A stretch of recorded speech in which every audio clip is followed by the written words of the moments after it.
సహోదరి సహోదరులారా, మీకు శుభవార్త.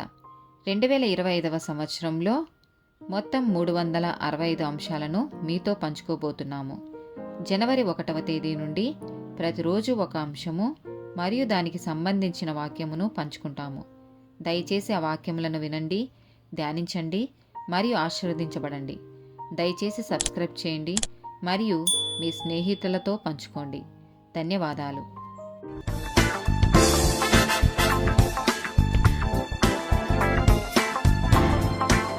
175th డే టాపిక్ ఆశ. కీర్తనల గ్రంథము 23వ అధ్యాయము 1 నుండి 6 వచనాలు. యెహోవా నా కాపరి, నాకు లేమి కలుగదు. పచ్చిక గల చోట్లను ఆయన నన్ను పరుండచేయుచున్నాడు.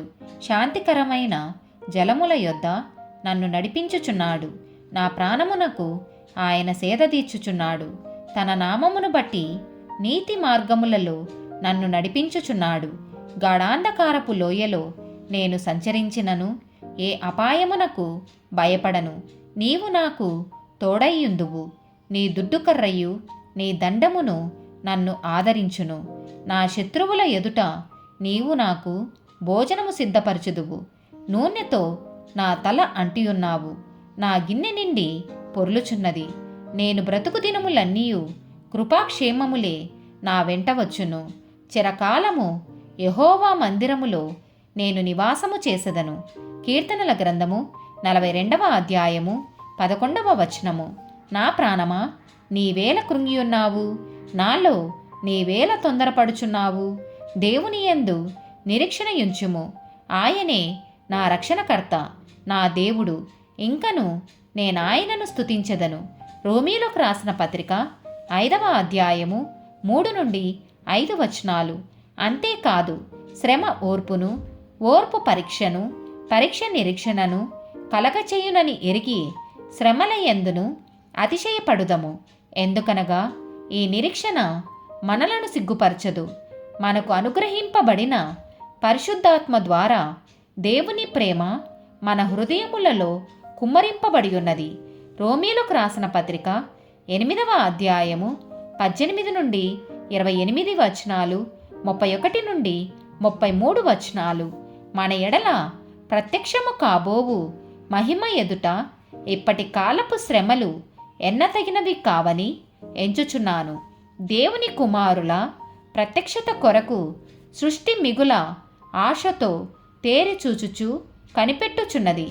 ఏలయనగా సృష్టి నాశనమునకు లోనైన దాస్యములో నుండి వెడిమిప్పబడి దేవుని పిల్లలు పొందబోవు మహిమగల స్వాతంత్రము పొందునను నిరీక్షణ కలదై స్వేచ్ఛగా కాక దానిని లోపరిచిన వాని మూలముగా వ్యర్థపరచబడెను. సృష్టి యావత్తు ఇది వరకు ఏకగ్రీవముగా మూలుగుచు ప్రసవ వేదన పడుచునున్నదని ఎరుగుదము. అంతేకాదు, ఆత్మ యొక్క ప్రథమ ఫలముల నొందిన మనము కూడా దత్తపుత్రత్వము కొరకు, అనగా మన దేహము యొక్క విమోచనము కొరకు కనిపెట్టుచు మనలో మనము మూలుగుచున్నాము.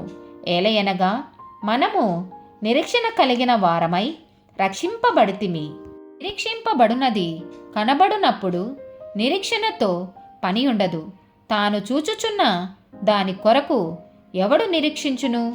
మనము చూడని దాని కొరకు నిరీక్షించిన ఎడల ఓపికతో దాని కొరకు కనిపెట్టుదము. అటువలే ఆత్మయు మన బలహీనతను చూచి సహాయము చేయుచున్నాడు. ఏలయనగా మనము యుక్తముగా ఎలాగు ప్రార్థన చెయ్యవలెనో మనకు తెలియదు గాని ఉచ్చరింపశక్యము కాని మూలుగులతో ఆ ఆత్మ తానే మన పక్షముగా విజ్ఞాపనము చేయుచున్నాడు. మరియు హృదయములను పరిశోధించువాడు ఆత్మ యొక్క మనస్సు ఏదో ఎరుగును. ఏలయనగా ఆయన దేవుని చిత్త ప్రకారము పరిశుద్ధుల కొరకు విజ్ఞాపనము చేయుచున్నాడు. దేవుని ప్రేమించు వారికి, అనగా ఆయన సంకల్పము చొప్పున పిలువబడిన వారికి మేలు కలుగుటకై సమస్తమును సమకూడి జరుగుచున్నవని ఎరుగుదము. ఇట్లుండగా ఏమందుము? దేవుడు మన పక్షమున నుండగా మనకు విరోధి ఎవడు? తన సొంత కుమారుని అనుగ్రహించుటకు వెనుక తీయక మన అందరి కొరకు ఆయనను అప్పగించిన వాడు ఆయనతో పాటు సమస్తమును మనకెందుకు అనుగ్రహింపడు? దేవుని చేత ఏర్పరచబడిన వారి మీద నేరము మోపువాడెవడు? నీతిమంతులుగా తీర్చువాడు దేవుడే. యెషయా గ్రంథము 40వ అధ్యాయము 31వ వచనము. యెహోవా కొరకు ఎదురుచూచువారు నూతనము బలము పొందుదురు. వారు పక్షిరాజు వలె రెక్కలు చాపి పైకి ఎగురుదురు. అలయక పరిగెత్తుదురు, సొమ్మసిల్లక నడిచిపోవుదురు. మొదటి పేతురు రాసిన పత్రిక 1వ అధ్యాయము 3, 4 వచనాలు. మన ప్రభువగు యేసుక్రీస్తు తండ్రి అయిన దేవుడు స్తుతింపబడునుగాక. మృతులలో నుండి యేసుక్రీస్తు తిరిగి లేచుట వలన జీవముతో కూడిన నిరీక్షణ మనకు కలుగునట్లు, అనగా అక్షయమైనదియు నిర్మలమైనదియు వాడబారనిదియు నైనా స్వాస్యము మనకు కలుగునట్లు ఆయన తన విశేష కనికరము చొప్పున మనలను మరలా జన్మింపచేసెను. ఆమెన్.